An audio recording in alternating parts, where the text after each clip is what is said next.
Bonsoir. Alors, le principe du Père, du Fils et du Saint-Esprit, mais je pourrais très bien dire de la Mère, de la Fille et du Saint-Esprit.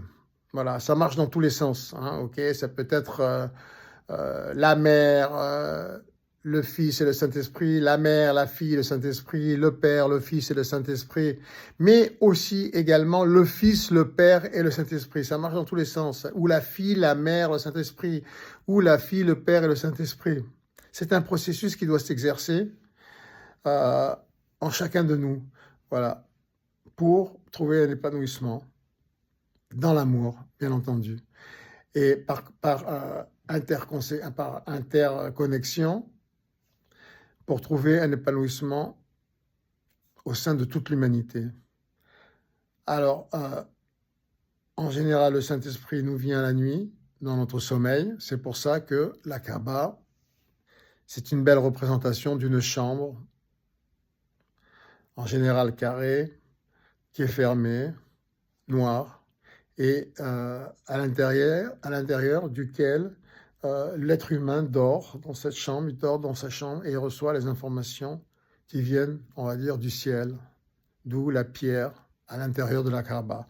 Donc, je vous rappelle que j'essaye de trouver des compromis interreligieux, interculturels pour qu'on puisse tous vivre en harmonie et qu'on puisse comprendre, bien sûr, tous les symboles et les intégrer au sein de toutes nos religions, dans le sens où elles sont toutes complémentaires et nous devons tous les accepter et les intégrer.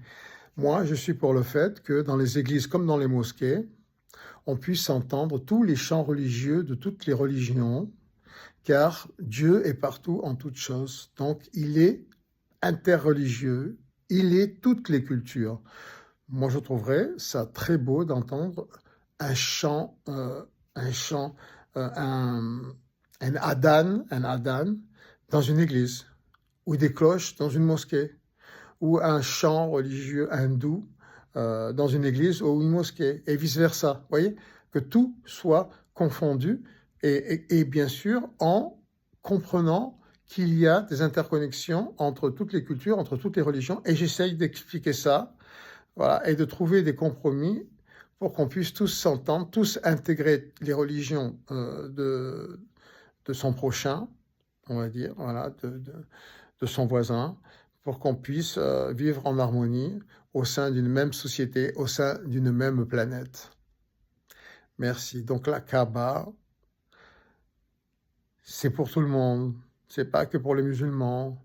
C'est la chambre où l'être humain se couche, dort et reçoit les informations de Dieu, le Saint-Esprit, dans son sommeil.